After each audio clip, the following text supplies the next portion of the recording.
Bien, ahí están viendo el Sí, sí. Power, buenísimo.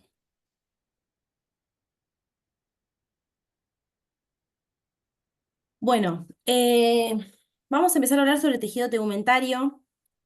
Acá lo que tienen que tener en cuenta es que cuando hablamos de tejido tegumentario vamos a estar hablando de la piel puntualmente. Y lo que tenemos que saber es que la piel es el órgano de mayor extensión del cuerpo humano y también el órgano que mayor peso tiene, ¿sí? Representa aproximadamente el 15% de nuestro peso total. Y otra cosa muy importante a tener en cuenta es que es un órgano sensitivo. Dentro de las funciones que tiene la piel, vamos a tener la función de barrera, que básicamente lo que va a hacer es protegernos contra la invasión de microorganismos o de algún agente mecánico, químico, térmico, que pueda generar algún daño. Otra función importante que tiene es regular la temperatura corporal y de esta manera también colaborar con lo que es el equilibrio hídrico. La piel posee melanina, quien va a ser la encargada de conferirle color a la epidermis y a su vez es la encargada de protegernos de la radiación ultravioleta. También contamos con una inervación profusa de la dermis, que básicamente lo que va a hacer esta inervación es captar lo que es la sensación de tacto, calor, frío, presión, dolor, y de esta forma poder interactuar con el medio ambiente y relacionarlo de manera directa con el sistema nervioso central. Otra función puntual que tiene es la síntesis de vitamina D, que también se sintetiza en la dermis y va a estar dada por la acción de la radiación ultravioleta. Y por último, otra función que tiene es la acción inmunológica, y esto se da a las células con las que cuenta la dermis, la epidermis, perdón, y los linfocitos que van a arribar sobre ella, ¿sí? Lo que van a hacer puntualmente es captar antígenos y transferirlos a células efectoras de la respuesta inmunitaria. Bueno, acá un poco, ¿qué es lo que vamos a ver en el seminario? Tengan en cuenta que tejido tegumentario va a abarcar lo que es la piel por un lado y los anexos o faneras por otro, ¿sí? La piel va a estar constituida por tres capas puntuales, que va a ser la epidermis, la dermis y el tejido celular subcutáneo. Y por otro lado vamos a tener a los anexos o faneras, que van a estar conformados por lo que son pelos, glándulas y uña. Bien, vamos a empezar a hablar por las tres capas principales que integran la piel. Bueno, por un lado vamos a tener la epidermis. La epidermis es la capa más superficial que tenemos y va a estar formada por un epitelio plano, estratificado, queratinizado o conificado. Las células que van a integrar a este epitelio van a ser los queratinocitos, y estos queratinocitos van a estar especializados en sintetizar filamentos de queratina. Estos filamentos de queratina son los que le van a proporcionar a la célula rigidez, dureza y semi-impermeabilidad. También tenemos que tener en cuenta que el 85% de las células total de la epidermis van a ser los queratinocitos, pero el otro 15% va a estar constituidos por las demás células que aparecen en la imagen. Esperen que quiero achicar, ahí está. Que va a ser puntualmente, por ejemplo, las células de Langerhans, melanocitos, y las células de Merkel, ¿sí?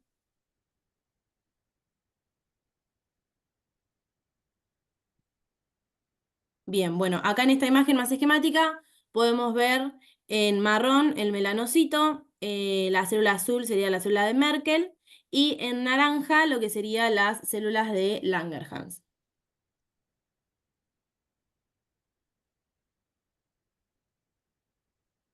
Esperen. Les quería agregar algo más acá. El espesor de esta epidermis es lo que a nosotros nos va a dar el indicativo de si estoy hablando de una piel gruesa o de una piel delgada, ¿sí? Y la epidermis va a estar constituida por varios estratos, que son los que aparecen acá. que vamos a tener de interno a externo distintas capas, ¿sí? Vamos a empezar a hablar por el estrato basal o germinativo, también conocido, que es la capa más interna de la epidermis. Y justamente este estrato se sustenta a la membrana basal de la dermis, ¿sí? Que es la capa que va a estar por debajo de la epidermis. ¿Y cómo se va a unir a ella? Bueno, mediante hemidesmosomas, ¿sí? Esto lo habrán visto en microscopía, que es un tipo de unión entre las células. Y es el estrato que me va a permitir, mediante la mitosis celular, la regeneración continua de la epidermis, ¿sí? Que ahora vamos a hablar de eso, que es algo muy importante a saber, que es o a qué llamamos, o a qué se debe la regeneración de la epidermis. Chicos, si alguien tiene el micrófono prendido, porfa, apáguelo. Ay, perdón. No pasa nada. Entonces decíamos, de interno a externo tenemos entonces el estrato basal. Por arriba se va a colocar lo que llamamos el estrato espinoso. Este estrato va a estar formado por células poliéndricas o romboidales, y dependiendo del grosor que tenga la epidermis, es la cantidad de capas de células que va a tener esta capa, ¿sí? Y es lo que me va a determinar si hablo de una piel gruesa o una piel delgada. Si hablo de una piel gruesa, va a tener de 4 a 6 capas de células, y si hablo de una piel más bien delgada, va a tener entre 2 a 3 capas, ¿sí? Los núcleos son redondeados y se van a disponer en sentido horizontal. Por arriba, pueden ir guiándose por la imagen, vamos a tener al estrato granuloso. A este estrato lo van a formar 2 o 3 capas de células alargadas, ligeramente aplanadas, y los núcleos van a estar alargados como muestra en la imagen, ¿sí? Por arriba vamos a tener al estrato lúcido, que es esa capa bien finita que vemos entre el córneo y el granuloso. Este estrato existe únicamente en las epidermis de piel gruesa y va a estar constituida por 2 a 3 capas de células planas. Estas células no van a tener núcleo, y si llegaran a tener, van a estar en proceso de cariolisis. ¿Bien? Y el último estrato va a ser el estrato córneo, que es el más superficial, el más externo, y está constituido por un conjunto de células anucleadas y carentes de organelos, ¿sí? Lo que sí van a tener es abundantes filamentos de queratina, que como habíamos dicho, la queratina es lo que le va a proporcionar a las células del estrato la rigidez, la dureza y la impermeabilidad, ¿sí? Son células muy aplanadas que son parecidas a pequeñas escamas, y es la capa más superficial, y por lo tanto es la que con más facilidad se va a desprender. Esto ya lo vimos. Entonces, acá. Esto es, digamos, lo más importante que tienen que saber de la epidermis, que es la renovación de las células epiteliales de la epidermis, ¿sí? O sea, conociendo todas estas capas que nosotros estuvimos hablando, todos esos estratos que componen la epidermis, acá lo que tienen que saber ustedes es que los queratinocitos se van a renovar cada 4 semanas, ¿sí? O sea, cada un mes. ¿Qué quiere decir esto? Que cada 28 o 30 días la epidermis se renueva totalmente. ¿Y cómo lo va a hacer? Bueno, este proceso lo conforman varias fases, que va a ser la neoformación, la diferenciación y por último la descamación de las células epidérmicas. Las células del estrato germinativo basal o basal, que como habíamos dicho es la capa más interna de la epidermis, lo que posee es una gran capacidad mitótica. Por este motivo es que se las considera las células madres de las otras células que van a integrar la epidermis. Entonces, una célula madre va a originar 2 células hijas. Es a lo que nos referimos cuando hablamos de mitosis. Estas células hijas se van a disponer una al lado de la otra, y una de ellas va a iniciar el proceso de diferenciación, para lo cual se va a disponer por encima del estrato que la originó. Entonces, si está sobre el estrato basal o germinativo, va a conformar el estrato espinoso, ¿sí? Y así van a ir ascendiendo. De esta forma, inician el proceso de síntesis de proteínas de queratina. Entonces, a medida que se van diferenciando, van a ir ascendiendo hasta que llegan al estrato córneo, mueren y se produce el desprendimiento de la última capa, ¿sí? Los queratinocitos permanecen unidos mediante estas uniones que conocemos como desmosomas, y al llegar al estrato córneo, estos componentes proteínicos que lo conforman se debilitan, se destruyen y se terminan desprendiendo, ¿sí? Esto es lo que nosotros conocemos como renovación de las células epiteliales. Acá lo vemos de manera más gráfica, desde el estrato basal, como las células nuevas van a ir avanzando, van a ir subiendo de estrato para convertirse en células maduras y luego en células muertas que van a ser las del estrato córneo, que se van a desprender. Bueno, próxima capa que compone la piel, ya dijimos entonces que la más superficial es la epidermis con todos sus estratos. La próxima capa que sigue es la dermis. ¿Y qué es la dermis? Bueno, es un componente conjuntivo de la piel. Está constituida por dos estratos de tejido conjuntivo fibrosos unidos entre sí, pero que no tienen un límite preciso. Y acá puntualmente tenemos dos estratos, que va a ser el estrato papilar y el estrato reticular. Voy a dejar esto, estoy grabando unas noches. No fue. Los micrófonos, chicos. El estrato papilar es el estrato más superficial. Está apagado. Está apagado, está apagado. Martín, si podés apagar el micrófono, por favor. El estrato papilar es el estrato más superficial, va a estar integrado por haces finos y entrecruzados de fibras colágenas elásticas, y el nombre que tienen se va a deber a una serie de elevaciones que tienen, que se llaman papilas conjuntivas, que se van a introducir entre la epidermis, confiriéndole este aspecto irregular entre la dermis y la epidermis.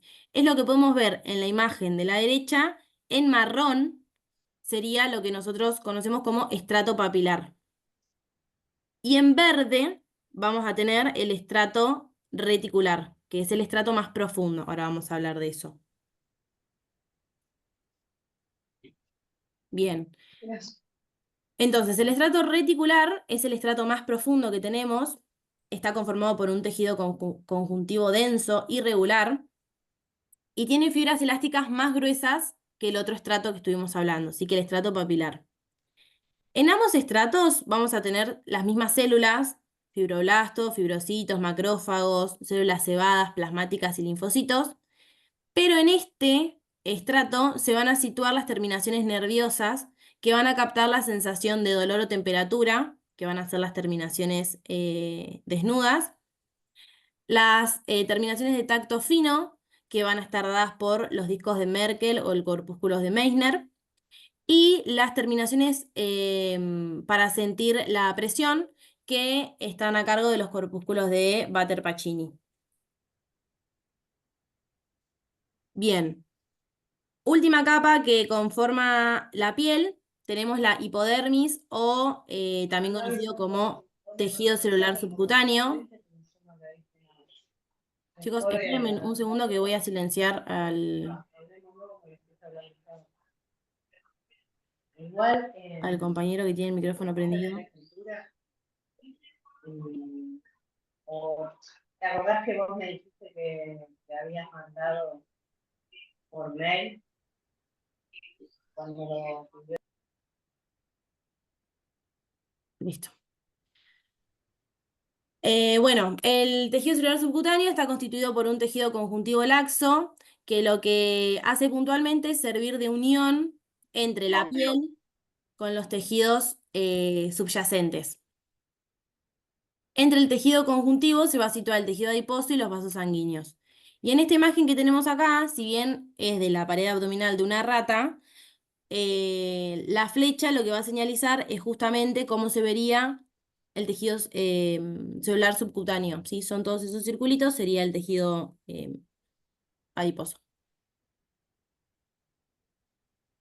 Bueno, hasta acá los componentes de la piel propiamente dicha. Ahora como otro componente del tejido tegumentario vamos a tener a lo que son los anexos de la piel. Por un lado vamos a tener a el pelo. El pelo propiamente dicho y el folículo piloso. Los pelos, puntualmente lo que son filamentos duros formados por células altamente queratinizadas y que pueden medir entre algunos milímetros hasta varios centímetros. A veces llega al metro, especialmente en lo que es la cubierta pilosa del cuero cabelludo. Cada pelo va a estar incluido en una invaginación de la epidermis, que es lo que conocemos como folículo piloso, y este folículo piloso se introduce en la dermis y en algunos casos puede llegar a la hipodermis. En esta imagen que tenemos acá podemos ver el pelo incluido en el folículo piloso, ¿sí? Y tengan en cuenta esto que aparece acá al costadito, que es una glándula, porque ahora vamos a hablar de la relación que tiene este tipo de glándulas con el folículo piloso. Bueno, glándulas de la piel. Vamos a hablar puntualmente de 4. Por un lado tenemos las glándulas sebáceas que se desarrollan y crecen en relación al folículo piloso, lo que les había dicho recién. Son pequeños sacos con un conducto de salida que se va a incorporar al conducto del pelo, ¿sí? O sea, va a desembocar en ese conducto. Son glándulas holócrinas, esto quiere decir que su producción es el sebo, y la función principal que tienen es lubricar la superficie de la epidermis para formar una fina capa impermeable al agua. Es como les mostré esta imagen que vemos al lado del folículo piloso. Bien, después tenemos las glándulas sudoríparas, merócrinas o de sudor. Son productoras de secreción acuosa, copiosa y abundante. Esta producción es transparente y fluida y tiene un alto contenido en sodio. Y la parte secretora de esta glándula forma un ovillo que se va a situar en la parte más profunda de la dermis y a veces hipodermis. Y en tanto el conducto va atravesando la dermis y la epidermis, va adquiriendo un curso sinuoso en forma de espiral. Para que se den una idea, yo no sé si ustedes llegan a ver mi puntero, pero es la imagen que se encuentra sobre la pared, que tiene todo este curso sinuoso, que podemos ver justo como desemboca sobre la epidermis el sudor. No tiene relación con los pelos y su secreción se incrementa justamente cuando se eleva la temperatura del cuerpo del medio ambiente, porque puntualmente lo que hace es regular la temperatura corporal y el equilibrio hídrico. Es una de las funciones que habíamos hablado del tejido tegumentario. Seguimos. Otras glándulas que tenemos en la piel son las glándulas sudoríparas, apócrinas o de olor. Puntualmente lo que van a hacer es secretar sudor denso, más escaso, tiene un color levemente opaco y la conforman también sustancias aromáticas que en contacto con el oxígeno del aire, más algunas bacterias que tenemos propias de la flora de la piel, van a conferirle el olor característico del sudor. Su conducto desemboca en el conducto por el que emerge el pelo y las glándulas sebáceas, ¿sí? Estas sí tienen relación con los pelos y se van a localizar alrededor de pezones, axilas, ano y genitales externos. Y las últimas glándulas que vamos a ver son las glándulas mamarias, que son glándulas alveolares, compuestas ramificadas, que se van a localizar en la región pectoral y se hacen funcionales al final de la gestación y durante el tiempo que dure la lactancia materna, ¿sí? La secreción que va a tener es leche, es rica en proteínas, hidratos de carbono y lípido, también contiene calcio, fósforo, inmunoglobulinas, todo lo necesario para la alimentación del recién nacido y el lactante. Y los alvéolos mamarios y el sistema de conductos se van a activar y desarrollar por influencia de hormonas que van a estar en relación con los ovarios, la placenta y la hipófisis. Bien. Y por último, las uñas, que es otro anexo del tejido tegumentario, básicamente son placas duras que se ubican en la superficie dorsal de las falanges distales de los dedos. Son placas semitransparentes que adquieren un color rosado debido a la vascularización que tiene la dermis subyacentes. Está constituida por numerosas capas de células epiteliales aplanadas, altamente queratinizadas, pertenecientes al estrato córneo de la epidermis, y por debajo se va a situar los estratos granulosos, espinosos y basal sobre este lecho unguial. Otro dato a tener en cuenta es que crece desde el extremo proximal hacia adelante, no desde el extremo distal, y aproximadamente crece 0,5 milímetros por semana.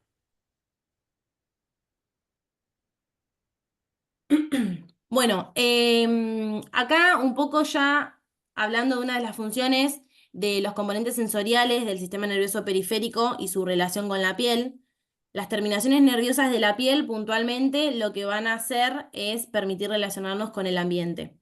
Y esto se da a través de dos tipos de terminaciones. Las terminaciones nerviosas desnudas, que son ramificaciones que no tienen mielina, y se encargan de captar la sensación de dolor, tacto fino, calor y frío, y están distribuidas en toda la superficie corporal. Después tenemos las terminaciones nerviosas cubiertas, que estas aparecen en forma de discos o corpúsculos. Acá yo les dejo para que después lean más en profundidad, pero es lo que estuvimos hablando, son los discos de Merkel, que es la sensación de tacto fino, los corpúsculos de Meissner, que es el superficial, de Pacini, que son los de tacto profundo, Ruffini y corpúsculos bulbosos. Bueno, hasta acá tejido tegumentario sano, digamos. Ahora vamos a hablar brevemente de quemaduras y de lesiones primarias. Acuérdense que si se corta, nos volvemos a conectar en el mismo link, ¿sí? Bueno, ¿qué son las quemaduras? Es una lesión que me va a producir un daño o una destrucción de los tejidos expuestos a agentes térmicos, químicos, eléctricos o radiantes de forma voluntaria o de forma accidental. Y acá lo que quiero que se lleven es cómo sé yo sobre la severidad de una quemadura. Tengo tres formas de valorarlo. Según la extensión, que va a ser el porcentaje de superficie total quemada, según la profundidad y según la gravedad. Según la extensión, tenemos dos formas de medirlo. Una es la más conocida, que es la regla de los 9, donde se divide a las regiones del cuerpo en porcentajes de 9% y se va sumando, ¿sí? Por ejemplo, el torso 9%, la cara 9%. Así, desde una vista ventral y una vista dorsal, voy sumando, excepto los genitales que son de 1%. Otra forma que yo tengo de sacar este porcentaje es lo que se conoce como la regla de la cara palmar de la mano. Acá lo que yo tengo que hacer es la cara palmar de la mano del sujeto quemado, no mi palma. Entonces, ¿qué hace uno a veces para poder medir, teniendo en cuenta la dimensión de la palma de la mano de la persona? Es con una gasa, uno mide más o menos, lo usa de referencia y con eso va calculando de a 1% la región quemada. Y ahora vamos a hablar de los tipos de quemadura, ¿sí? Tenemos quemadura tipo A, que va a comprometer solo la epidermis. Es una lesión que nosotros la vamos a ver eritematosa y flictenular. Flictenular hablamos de la flictena, es como la ampolla que se ve en esta imagen. Son quemaduras muy dolorosas porque hay irritación de las terminaciones nerviosas, así que duelen mucho. La clásica quemadura que se da por exposición al sol.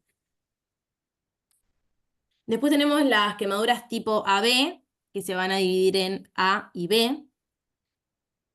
La ABA afecta solo la dermis superficial, Acuérdense que acá teníamos la dermis superficial y la dermis profunda.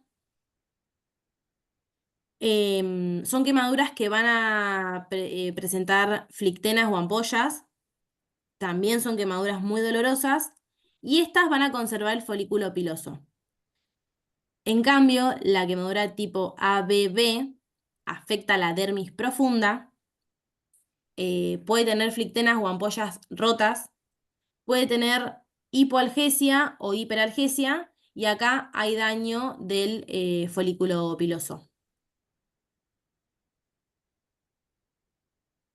Por último tenemos la quemadura tipo B, que lesiona todas las caras de la piel, incluyendo anexos. Hay una destrucción de los plexos capilares dérmicos, tanto superficiales como profundos. Son quemaduras indoloras porque hay destrucción de las terminaciones nerviosas. Y el color que puedo ver es un color más bien blanco nacarado, en casos marrón o negro, como alguna de las imágenes. Y tienen alto riesgo de secuelas, tanto estéticas como funcionales. Bien, y para evaluar la gravedad de la quemadura, lo que voy a hacer es tener en cuenta las dos variantes que vimos recién. La superficie corporal total quemada y el tipo de quemaduras que tengo, ¿sí? Entonces, está esta tablita que me ayuda a saber el tipo de gravedad de esta quemadura. Por ejemplo, si tengo una quemadura tipo A y tengo hasta un 10% de quemadura corporal, bueno, yo puedo hablar de que tengo una quemadura leve. En cambio, si tengo una quemadura tipo B y aproximadamente el 10% del cuerpo quemado, estoy hablando de una quemadura grave, ¿sí? Y en base a esas dos variables, eh, voy viendo de qué tipo de quemadura hablo, ¿sí? Se va a dividir en leve, moderada, grave y crítica. Bueno, lo último que nos queda ver son las lesiones primarias de piel. Las lesiones primarias de la piel son lesiones que se producen en una piel sana, distinto a las lesiones secundarias de la piel, que son lesiones que se producen en una piel previamente herida o lastimada, ¿sí? Vamos a ver solo lesiones primarias de piel. Esto es como a modo de clasificación para que ustedes sepan distinguir qué tipo de lesiones existen. Tenemos las lesiones de mácula, que básicamente es un cambio en la coloración de la piel. Este cambio se da a nivel epidérmico y se pueden producir variaciones en el espesor o en la pigmentación. Lo puede dar a nivel de la epidermis o de la dermis, ya cuando hablo que es una lesión que el color me lo está dando la misma vasculatura, ¿sí? Son lesiones planas, no palpables. El ejemplo clásico es el vitiligo, algún eritema y mancha café con leche, que es la famosa mancha de nacimiento. Bueno, eso entra dentro de la categoría de mácula. Por otro lado, tenemos las pápulas, que estas ya son lesiones sólidas, son sobreelevadas y miden menos de 1 centímetro. Y acá básicamente se producen por distintas causas.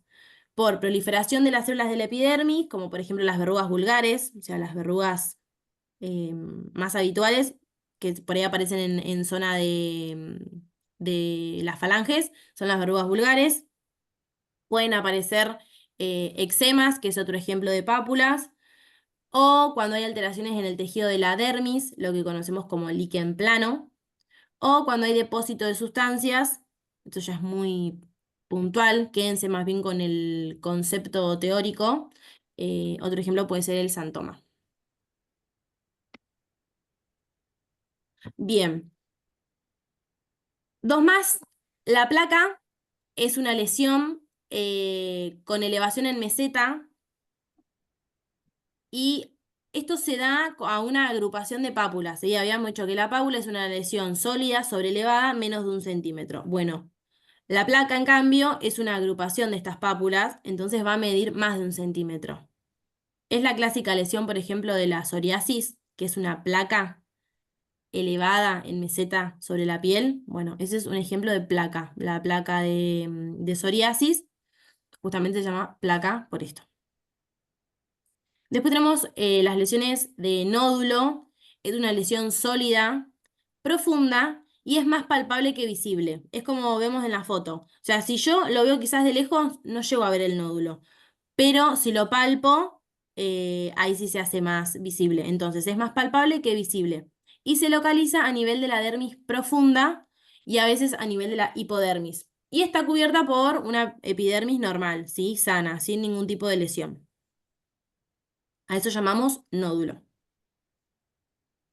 Y por último, tenemos las de contenido líquido, que tenemos, por ejemplo, las vesículas son lesiones de contenido líquido que miden menos de 0,5 centímetros. Las ampollas son lesiones de contenido líquido de mayor tamaño, son superficiales, pueden comprometer dermis, epidermis o dermis, y el contenido que tienen puede ser seroso o hemático. Ahí van a ver, la primera imagen son un conjunto de vesículas por el tamaño que tienen. La de abajo es una ampolla por un tamaño más grande. Después, otra lesión de contenido líquido que tenemos es la pústula, que es una lesión también de contenido líquido sobrelevada, pero el contenido que tiene es purulento. Y esta lesión está muy en relación con los anexos cutáneos, sobre todo con el pelo, la foliculitis, por ejemplo, es un ejemplo de pústula. Y tenemos el quiste, que es una cavidad con contenido líquido o semisólido, que está recubierto de una membrana. Acá, en comparación con el nódulo, yo lo puedo ver. No es tan profundo, y lo que cambia también es el contenido. Va a tener más bien un contenido líquido. Bien. Bueno, voy a dejar de compartir. Eso fue el seminario de tejido tegumentario. No sé si alguno tiene alguna duda. Es mucha información sobre tejido tegumentario. Yo lo que voy a hacer es subirles al campus la bibliografía de donde armé la clase para que lo puedan releer. El seminario va a estar colgado también para que puedan leerlo. Así que nada, si tienen alguna duda, me dicen. Y si les surge en otro momento, me pueden escribir y lo hablamos. ¿Dudas? No, profe, hay que leer mucho nada más. Hay que leer mucho, sí. Pero bueno, yo después les voy a... Creo, no sé si está cargado, me voy a fijar en el campus. Es un PDF que armé la clase de ahí, así que van a encontrar todo más o menos tal cual. ¿Listo? Chao, hasta luego. Chao, chicos. Muchas nos gracias. vemos. Hasta luego.